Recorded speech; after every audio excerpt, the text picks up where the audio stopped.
Are we rolling, right? Yep. Okay. Thumbs up back there. This is episode 293. Ooh.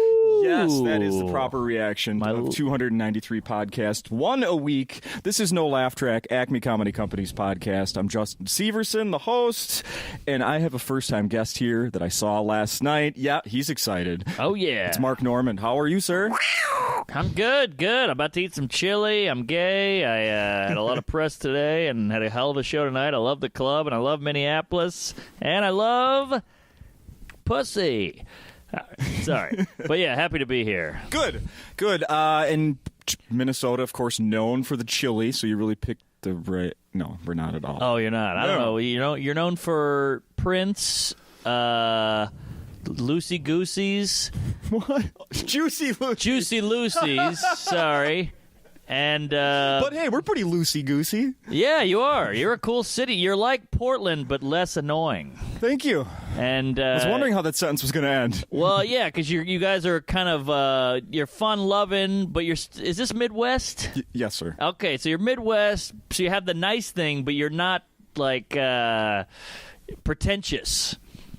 I'll take that. And you're not like, oh, gee, shucks. You're not all like out of the loop and out to lunch.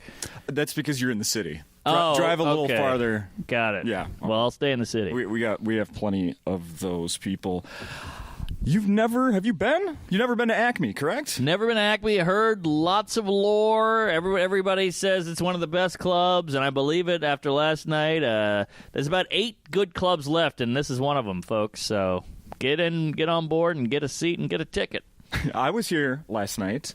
Really fun show. Great crowd for a Thursday. Yeah, killer. Yeah, and I was sitting probably 3/4 of the way back and was definitely next to a big fan of yours. Oh, is that right? A huge fan of yours. Probably an autistic fat guy in a wheelchair. I'm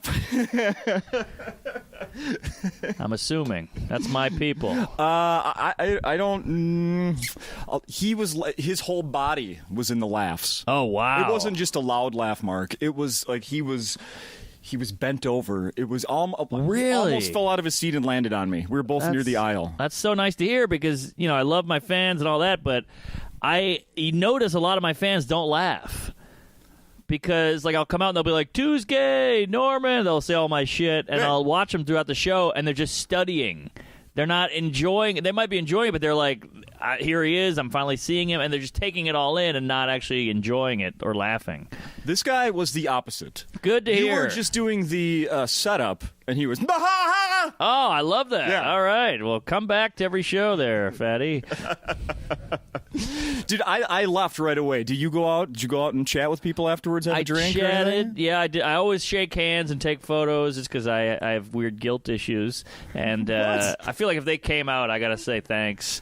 Most comics, I opened for Amy Schumer and Louis C.K., and they'd get the hell out of there after a show. Yeah. But I could see why, because about 20 minutes in, I was getting a lot of headlocks, a lot of come on, you pussy, you gotta have a lager. I don't know why I made them British. But, yeah, it was a lot of you're drinking, faggot. And I was like, so I ran out the back door. People who come to shows always want to, jerk you around. They go, you're coming over here now. And you're like, well, I am a human being with wants and needs, and, you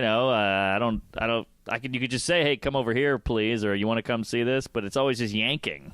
It's a lot of that with fans, and not fans, but people who come to shows. I don't know why. We're getting a photo. It's well, you could say you want to get a photo, but I don't know. My day started like that, actually. Oh, yeah? My wife said, make the coffee. Damn. Not, would you please make the coffee? Yeah. Yeah. Uh-huh. Yeah, exactly. We're humans. Yeah. We're still people. Hey, it's the first thing you're saying to me in the morning. Let's be a little smoother about this. Yeah. Well, I smell divorce on the rise. No, I'm already, I got it out. Now I'm over it. Okay, good. Yeah. You got to vent. I've heard you mention that you go to therapy. I've heard you talk about a podcast. Yeah, I think on stage as well. Big advocate for the therapy. I do not currently. It's been several years. Sometimes this weekly thing is therapy. Yeah. Whatever works. I think so. You couldn't get by just doing that? No, my podcast is all just like as many jokes as we can fit in and quick puns, quick jokes, filthy, slurs, offensive. But this is more of a conversation, so I feel like this is better for therapy. But mine, again, me and my partner, Joe List, we're just so worried that people are hating us or not laughing that we just try to have as many jokes as possible. It's all about worrying. So I got to go to therapy because I'm a big bottler. So I bottle, and I go to therapy and I let it all out. I was listening on my drive over here to meet you today. I was listening to your interview on the radio. Oh, which one? WCCO? Oh, with the older guy. Yes, the one you just did. Yeah. An hour ago. Yeah, I think at the time of this recording. I scared him a little. That's what I'm getting to. Yeah, he was kind of like, a lot of neck stretching and pearl clenching. When he said something about, I listened to some of your stuff, and it seems like you got to hold stuff in. And you said, no, actually. And then he said, does this mean you're gonna hold? You said, I hold it in. He goes, oh, well, you're gonna explode sometime. And you said, oh yeah, man, I'm gonna go sometime and shoot up a school. Yeah, whoa! Yeah. He flipped. Yeah, I was just trying to think of the worst thing you can do, and that was it. And he was like, what are you, crazy? He gave me like the neck chop move, like take it easy. Yeah. And I was like, oh, sorry, I love school. Do you ever, so that clearly you don't have to worry, you don't worry about stuff like saying, thinking about your, being at a club, being at a podcast like this one where you could definitely say whatever you want versus being on a raunchy radio show or a one that, like that one, which really isn't. It's more of like, my parents are listening to that station. Yeah, I just have a thing of like, I hate the whole, you're going to come on our show, but you got to be clean, you got to be this, you got to be that. I'm like, all right, I'll be clean, but I still want to be myself. Yeah. And shooting up a school is clean. That's a clean sentence. So in my head, I'm like, I'm going to say it, and you can't take everything away from me. You can't take, my thoughts, so I will not curse, but I'm still going to say shit I want to say in your clean rule realm. Yeah. So that's why I say stuff like that. Yeah, no. It made me laugh. All right, well, great. I hope so. And, it's a word. I'm not shooting up a school, and I'm not saying shooting up a school is good. I'm just mentioning a thing that happens to be a dark thing. Yeah. Now, this actually could tie in with what we were briefly talking about before we started recording, and I told you that I was here last night. It was a great show, and you said, I felt like I maybe offended a couple people throughout the night. And then I said, well, doesn't that always happen, at least to somebody on a set that you do? Yeah, I mean, now everybody's such a narcissist that, like, you're going to hit somebody. It's like jokes like shrapnel. Somebody's getting hit, with being offended, and I don't care anymore. Now, I used to be like, I'm sorry, but now I feel like a lot of the outrage is phony, and, like, we have real problems, and get over yourself and blow me. So I don't care. But it was weird because last night I had a good set, but the front row is all you can see, really, and they were not digging it. But yet I could hear, so audibly I was killing, but visually I wasn't. So it was a weird dynamic. But, I don't care. I just go through it now, and I know the jokes, and I do them, and I think a lot of the outrage is phony, so I just keep going. Phony is like... It's like, explain that more, please. It's almost a way to make it about them. I don't think they're actually outraged. I don't think they're at home going, he said this, and they're pacing in their apartment and knocking shit over. I don't think it's real. I think they're just going, if I act offended, that gives me a personality. Now you know about me, and now I'm bringing it back to myself, and in this offended victimhood bullshit world we're living in now, you get to be the star. It's kind of like when you meet somebody or you talk to somebody and they go, you don't remember me? And you go, no. And they go, you don't remember me, huh? And they're like, what? Now you're on your heels? You're like, oh, they're just making this about them now. Instead of going, shit, I got to be more memorable, they're going, how can I make him feel weird? Yeah. So I think it's the same with people who get offended. They're just making it about them. Fair enough. That's all. Fair enough. And you're allowed to be offended. I'm not saying you shouldn't be offended. I grew up offended a lot by comedy. I used to hate the black guy doing the white voice. Like the, hey, how you doing? Like that used to really bother me as a kid. And because white people don't sound like that? Well, because white people don't sound like that, and I just hated. I grew up in a black neighborhood, so I was always conscious of being the nerdy white guy. So when I heard that, it always kind of bummed me out. But I wasn't ever like, I'm offended. I would still watch BET and Comic View because I like comedy, but I wasn't writing letters and blogging, and I'm not going to shut this guy down and hopefully lose his job. Nah, it bummed me out. Right. So it's just a way to make it about you. I went off on a tear there, but that's fine. Yeah, I don't think they really care. It gives them a personality. It gives them some way to vent, and it gives them an outlet almost. You go ahead and take a bite of your chili now before it gets too cold. Bite. And I'm gonna say something here while you take a bite there. One of the first things. Yeah, really thumbs good. up. Really okay, good. yeah. Great lunch specials here at Acme. For the record, if anybody is in the neighborhood here during lunch, great specials. Yeah, very good. They change every day. Now, what was I going to ask you about?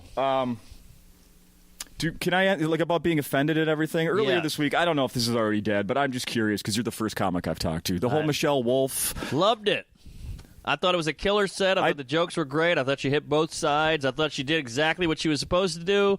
And I love that the right, because the right was always like, come on, you snowflakes, it's freedom of speech, grow up, you pussies, and now they're the ones doing it, and it's like, we're all human, we're all pussies, we're all cunts. Now it's just about you, and like Dennis Miller tweeted, I was like, what, you're a comedian, what are you doing?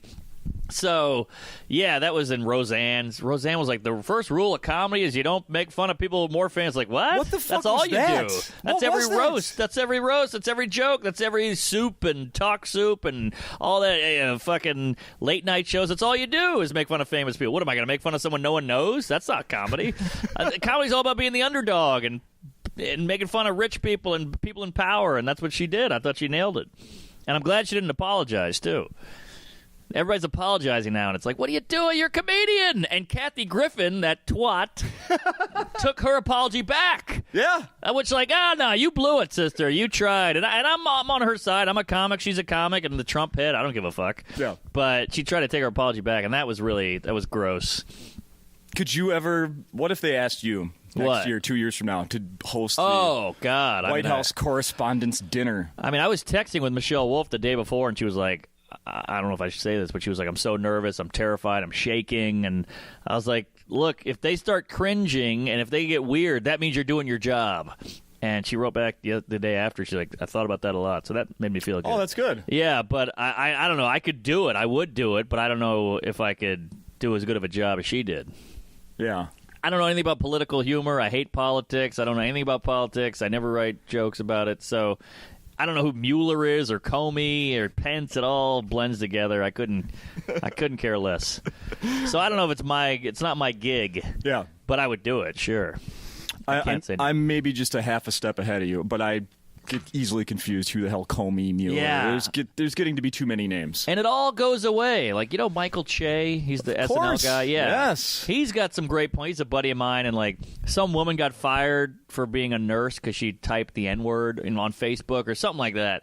And he's like, why would they fire her? She just wrote it in her little thing on a dumb internet site, and they're like, well, what if she has a black victim who needs help? And it's like, well, she's still going to help him just because somebody writes it, and just doesn't mean they're the only one. Right. There's a lot of people who feel that way who aren't writing it. Yeah. Are we going to fire them too? And I think that's a good point. Like, everybody sucks. We're all twisted. And a lot of these super offended people, they're kind of bullies in a way. They're bullying everybody. Like, that guy should be fired. Well, that's your way of bullying. You're just getting what you want. And then once they get fired, then what? They're just done? You're everything's accomplished? We've changed the world? No, you don't care anymore. We just move on to the next thing. Right. Next thing with Mueller and Comey. He did this. All right, and then a week later, you've forgotten about that. Yeah.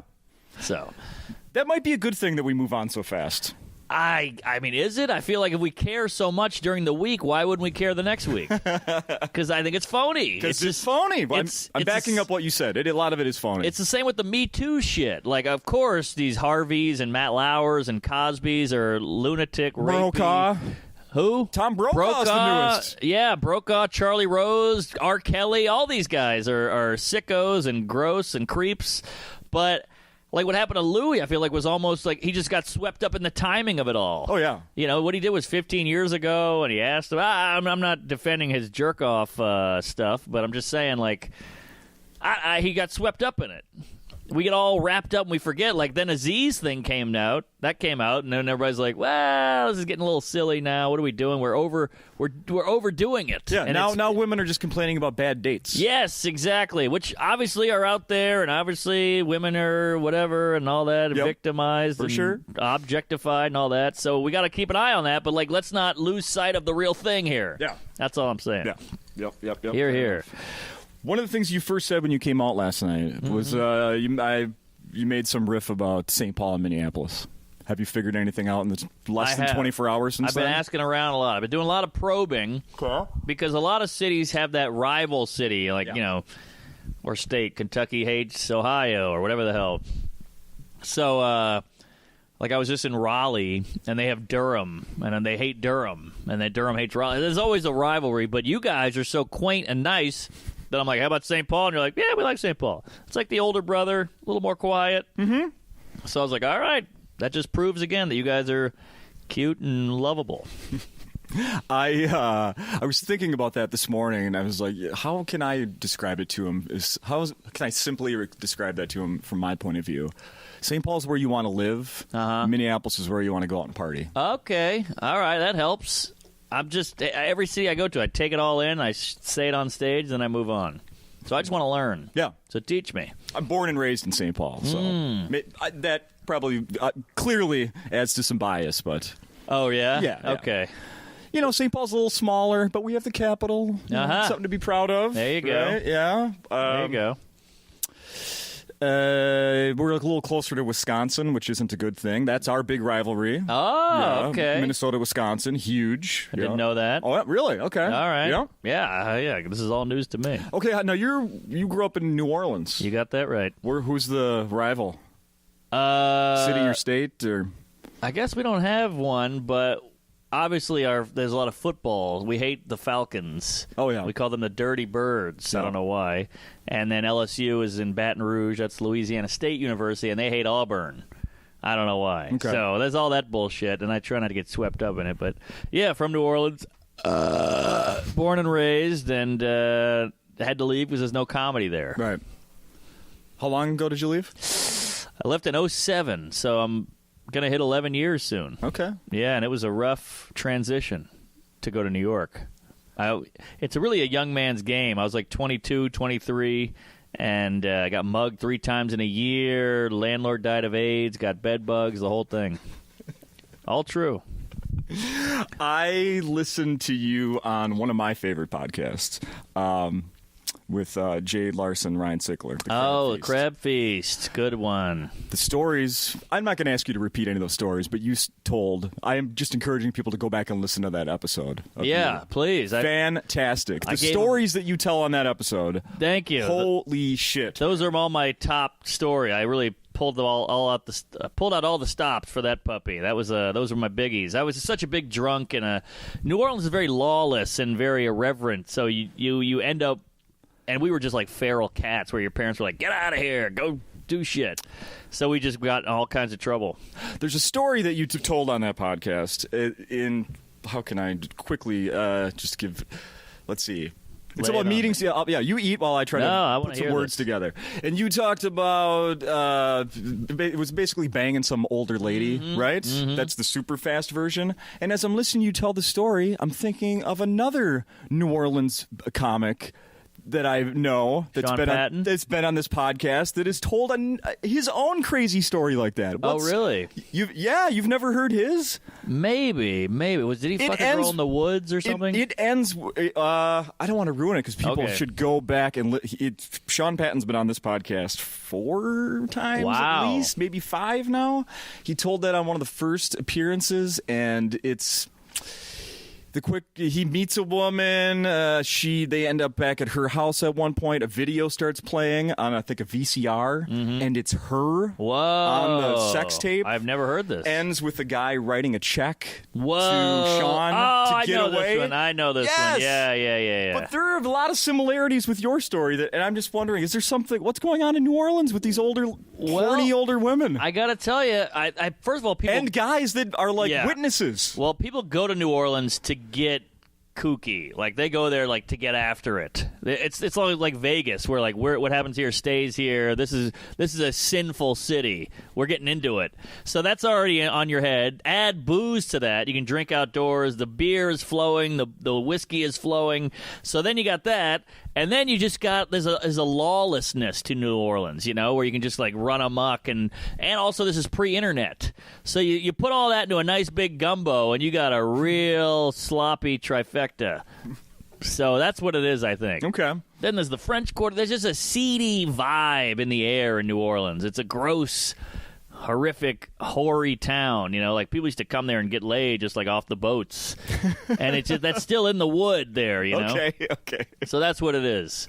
And, everything pre-internet was always a little creepier. Oh, yeah. Isn't that great to not have a paper trail of the dumb shit you did? Love it. Just your own stories? Yeah, of course. I mean, if I fucked this old broad now, I'd have a photo with her. I'd be following her on Facebook and Twitter. It would just be brutal. It's good. I'm so glad I grew up before that. I'm glad I have internet now, but I'm glad I grew up before it. For sure. Yeah, there's no Snapchat of me. There's no cell phone cam video of me doing that shit that goes viral and my aunt sees it, Because she doesn't listen to podcasts, your aunt. Nah, she's not that hip yet. Are you a sports fan from New Orleans? I like the Saints, and I always go to a game. I was hoping to go to a Twins game, but I don't follow anything. Or I love getting a beer and going to a hockey game or a baseball game, but I can't keep up, and I don't care. People are like, can you believe they traded Buhner? I'm like, I don't care. Who gives a fuck? I got other shit going on. So I'm not against it, and I get it. And my friends always try to get me into NBA and all this stuff. And yeah, because New Orleans has a team now. We got the Pelicans. Yeah. We've had an NBA team for a while, but they used to be the Jazz. Then it was the Hornets. Now it's the Pelicans. Oh, yeah, that's right. So our names got worse every time. Really? Yeah. Soon it'll be like the New Orleans Scarecrows or, miscarriages or whatever. But, yeah, so not a big sports guy. But I love a game. I love the unpredictability of it and all the competition. But I just, I don't follow. Sure. Yeah, Twins are out of town, so no dice this week. They had a game Thursday, right? No, they're in Chicago right now. Oh, okay. Well, then I don't feel bad for missing it. No, you missed them by a day. But along those lines, actually, I've noticed you New York guys come to town and only do Thursday, Friday, Saturday. Not all of you. But some of you. Robert Kelly was here a little less than a year ago, and I brought this up to him. He's like, who the fuck's doing Tuesdays? I'm not coming here to do a Tuesday. Yeah, well, he's an angry fatty. But I think I do a Tuesday here. I love the city. But I think that's kind of isn't that an older thing? Is that like an 80s thing? Like you do Tuesday to Sunday? Saturday, Tuesday through most shows here. Oh, is that right? Yeah, I'd be down for that. But I think us New York guys, we get cranky and what do you call it? Cabin fever. You got to get out of there, Yeah.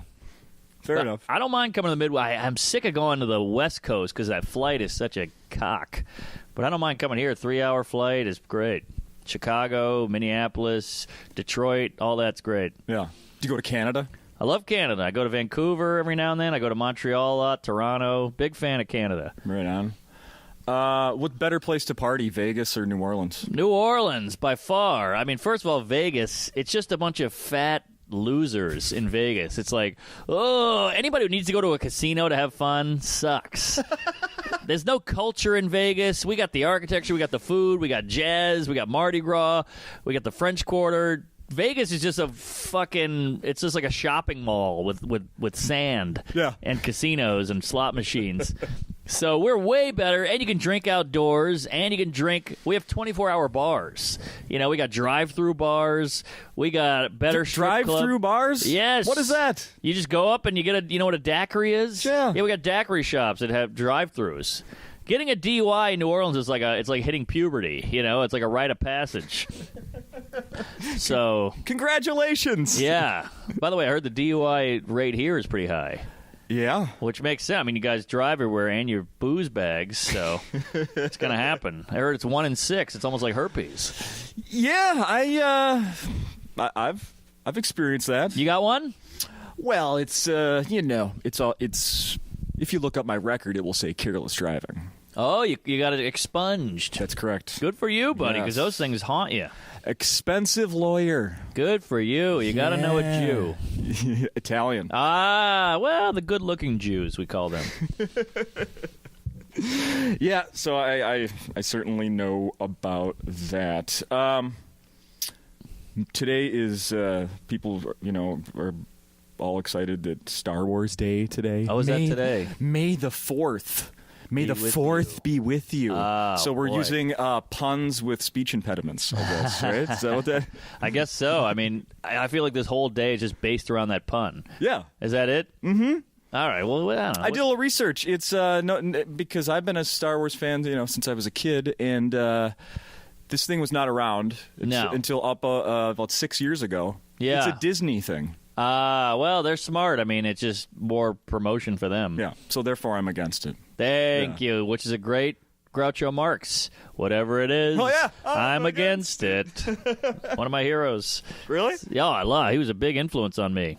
Love Groucho Marx. When I was a kid, I told my mom, I'm really into comedy. And she goes, I got the right thing for you. And she gave me a stack of Groucho tapes. And I was like, oh, thanks. I was hoping to get some Bill Murray or something, but that's what she gave me. She was a little out of touch. They were from her own collection, Groucho? She went to like a Blockbuster and got all the Marx Brothers movies. Oh, okay.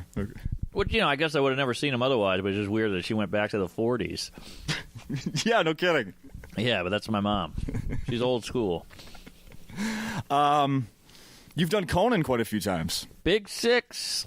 Big 6? 6 times, but you heard it's changing format. That's what I was going to ask you about. What do you think about that? I think it's a bummer. I don't even know if they'll do comedy. Yeah, that was my first thought. Does that get dropped then? I guess so, because I think it's almost going to turn into like an Anthony Bourdain, but funny. Where he's traveling? Yeah, because those travel things. He went to Italy recently, and it went viral. People loved it. It's got zillions of hits. So I think they're just going where the views are, and late night is kind of a dying thing, and he was on cable anyway. Yeah. So I think he's the best one.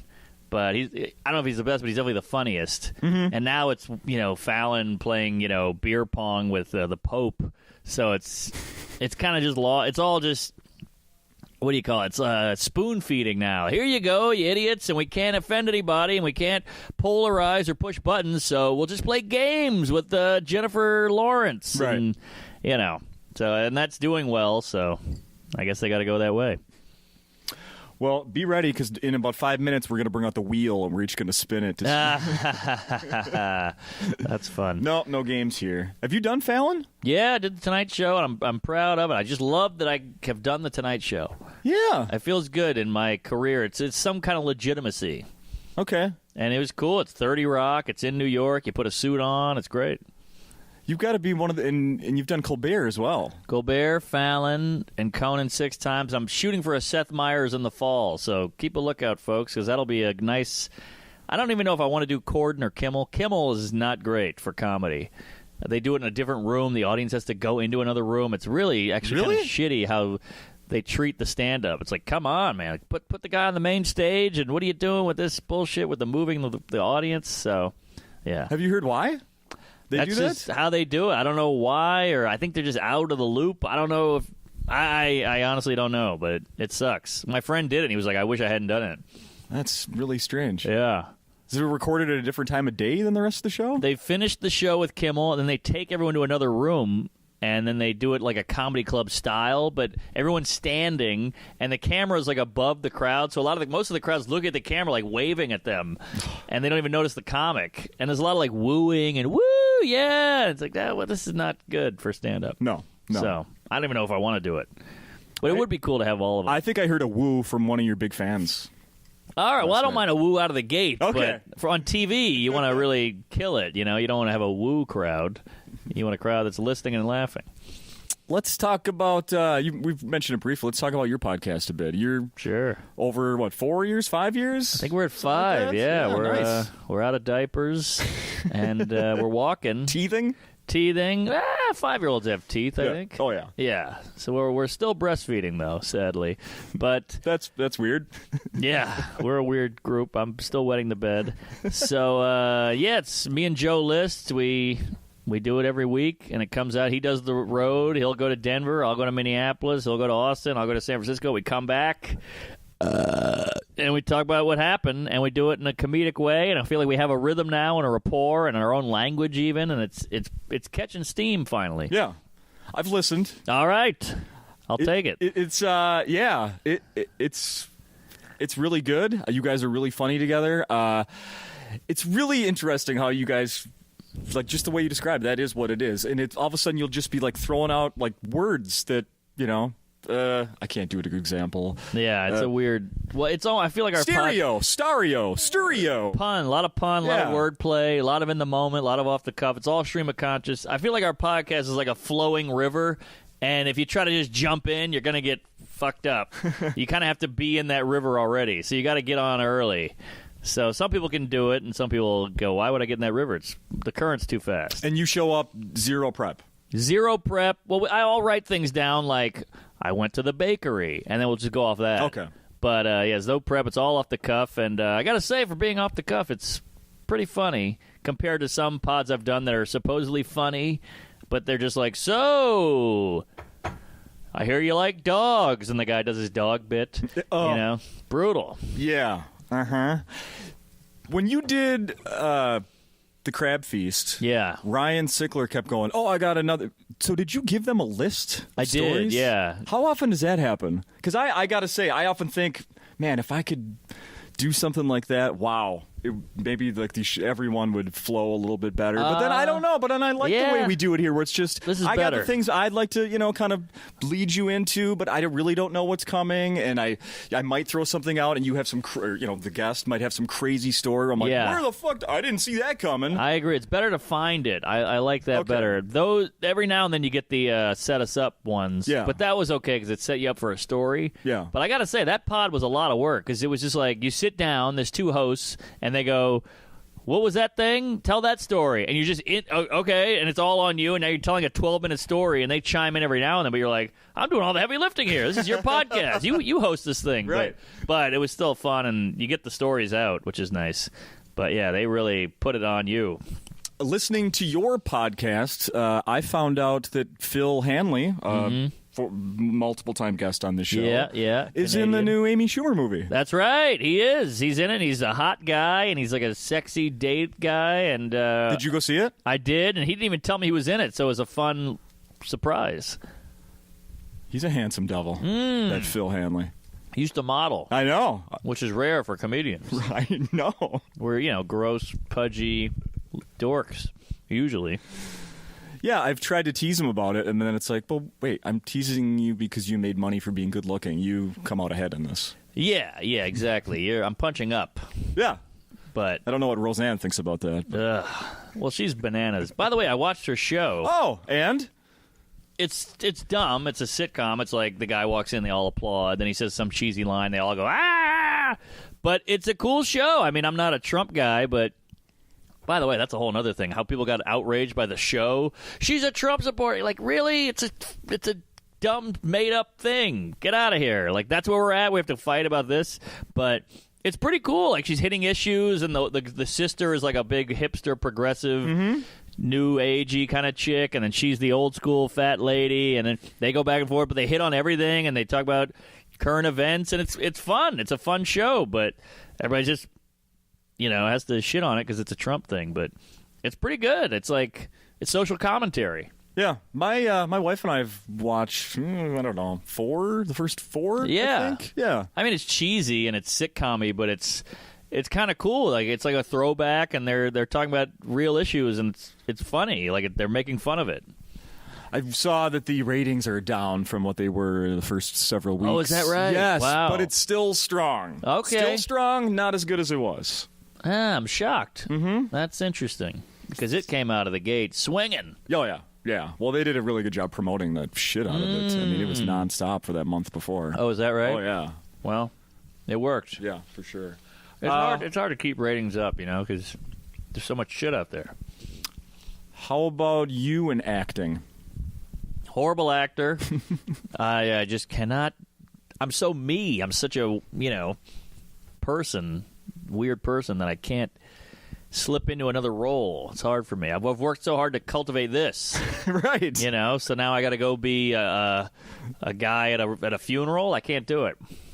Okay. But I had an audition. My auditions are notoriously horrific. And I had an audition once where I was sitting there with my dad, and my dad dies of a heart attack on the couch next to me while watching a football game. So we're watching the game. I was like, oh, that was a good throw. And I'm like, Dad? Oh, come on, Dad. What are you dying on me? Jeez Louise. And they were like, get the hell out of here. Because you're supposed to really get in there and have a tear and freak out about your dad. And I was like, you're dying. That sucks. You didn't have a method, No, nothing. I had meth. But that's it. I just watched that Andre the Giant documentary. I loved it. You watched it too? Yeah. I'm a big doc douche. Okay. God, it was so good. Did you cry? Did you shed a tear at all? I got a little misty, but I didn't cry. Yeah. It was so interesting. I mean, that's a fascinating story. It's amazing. It's it could have been 6 hours long, and I would have eaten it up. I just think that just popped into my head when you were talking about when Hogan in that documentary talks about how he was going to make himself cry. And then then it ended up coming naturally. Right. Yeah. That was Hulk Hogan came out of that looking great. Yeah. He really blew Andre and made it about him and didn't take up too much. It was good. It was fascinating. I like a documentary that gets into the person, like I saw the Elvis one. Did you watch that? Did not. It's a lot of just surface level shit. Then he went to the military. Then he made this record. Then he moved to Tennessee. Then he got Graceland. Then he did the road. And it's like, come on! Does he hate Jews? Does he like fucking? Does he vegetarian? Give me something. Yeah. That's why I felt like the Andre one got in there because they were like, yeah, he hated when he got upstage and he hated this guy, but he loved that guy and all that. And I had no idea about he hated Randy Savage. Yeah. And I didn't know that he had a daughter. He didn't either. Yeah. Apparently. Yeah. I ended up looking, after I watched that, I looked up a couple. I'm like, I want to know more about this daughter. Why have I never heard about that? Yeah. And she hideous? If she looks like him. Okay. Yeah. Enough said. Yeah. No, she looks like maybe the mom was King Kong Bundy. Holy hell. Well, that's a bad combo. Mm-hmm. All right. I wonder who the woman is who took that dong. Right. That's quite a piano leg. They did talk about that. And yeah, they did. He's got these giant hands. He's got the giant feet. What do you think? Yeah, yeah. But, how big is too big? You don't want to sit on a fire extinguisher over here. You know what I mean? Right. I guess the vagina walls are way more elastic than I once considered. I know. How big was that baby? Right. Probably just fell out. I guess so, yeah. Oh, boy. Oh, yeah. Did you see this thing that earlier this week they said that Facebook... How active are you on Facebook these days? I've really cooled it on Facebook. It's just a big cesspool of anger and shit. And I feel like people kind of develop these online personas that are nothing to do with their real persona. And I don't know, I'll hang out with a guy. I'm like, I like this guy. Then he goes on Facebook, and I'm like, this guy sucks. So I kind of gave up Facebook. I'll still post on, my fan page and all that, but, I'm more Twitter and Instagram. Okay. I like the photos. I like making a scrapbook. I like the tweets because it's just jokes. Something came out this week. Oh, I want to ask you about that. Please. The tweets and the jokes. Facebook is going to change into sort of they're going to have a new feature. It's basically turning it into a dating site. Did you hear about this? I did not. You'll be able to opt into the service and turn your current profile into a dating profile. And then Facebook will find you potentially good matches with other single people who you aren't already friends with. Wow. Is that creepy or really cool? Well, I think it's the end of an era. When they start doing shit like this, I think they're kind of looking for... They're reaching a little. Facebook came out of the gate killer like Roseanne, and then now it's trying to be something it's not, and that's never a good sign. Yeah. They'll make it work, and Facebook will always be around, but I think it's the end of Facebook as we know it. And I wanted to ask you, as far as Twitter goes, I see that you put out. You're great. You're a great follow. On Twitter. Thanks. Very funny. That. I'm trying. I love Twitter is my favorite of all of them because of the being a huge comedy fan. I get can get that stuff, and then also news. Great place to find news. Yeah. Try to avoid all the bitching and all that negative shit. But anyway, how do you decide? Because I just. How do you decide, if something comes to mind? I'm going to put this on Twitter. Nope, I'm going to save it for stage. I'm going to test it on Twitter, then do it on stage. Do it on stage, then do it on Twitter. I test it on Twitter and do it on stage. And a lot of stuff works on paper and not on stage, and a lot of stuff works on stage and not on paper. So I just throw it all out there. And a lot of people are like, you should be saving this. I'm like, why? So I can go, in case I go to Tennessee and I have one follower and he's like, heard it. So, no, I just test it out on Twitter, and then if it gets a lot of likes and retweets, I'll be like, all right, this is something. And I'll expand and make it a bit. But I always throw it out on Twitter. And I always loved quotes. I love, one-liners. I love Hedberg and Stephen Wright and Dimitri Martin.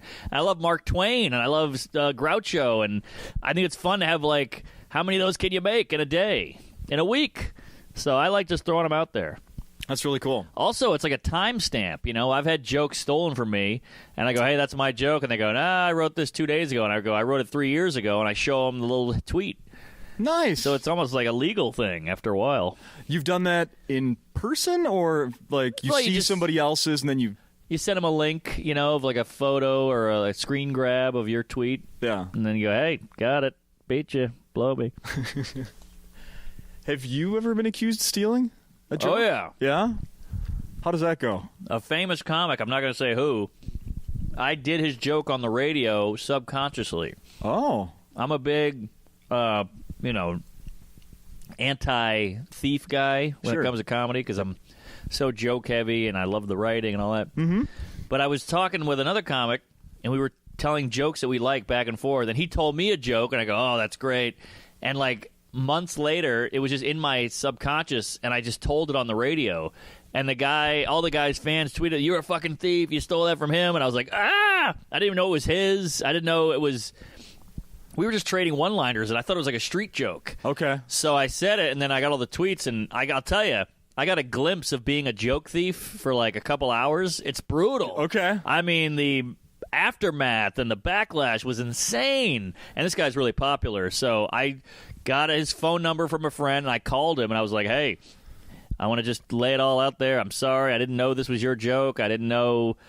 I didn't mean to steal it, and I did say it. It's my fault, but it was. I'll never say it again, and I think we smoothed it over. Okay. But yeah, Bill Cosby's cool with it. Yeah. Well, he knocked me out, and things were different after that. But no, it was a big comic who was really popular and super funny, who I respect. So I didn't want that guy to hate me. Yikes. But yeah, we're cool now. That's good. Okay. Yeah, you gotta get in front of it. Fair enough. His fans were pissed. His fans are pissed. That's no good. We're getting close to the time where I should cut you loose here. Is there anything else we should be mentioning? Well, I saw you perked up when I mentioned bedwetting. Yes, thank you. I'm a big perk up noticer. Yeah. A PUN.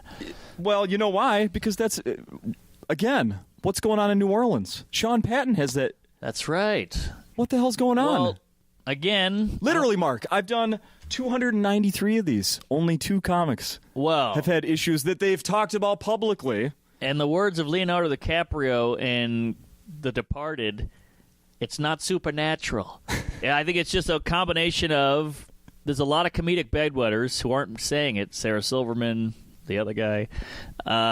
So there's a lot of that, and I feel like me and Patton are kind of open books. We're both we'll talk about shit openly. And I don't know, maybe it's just a coincidence. But yeah, he's a bedwetter. My friend had a great roast joke one time. He goes, Mark Norman wets the bed, Sean Patton wets the bed. What's in the water down there besides your houses? Great joke. But yeah, I don't know. I just grew up wetting the bed, and I guess Sean did too. Sean still wets the bed. So keep a lookout for that, ladies. He gets drunk and wets the bed still at 49 or however old he is. 49. He's up there, 61, whatever. So yeah, I kicked it at about.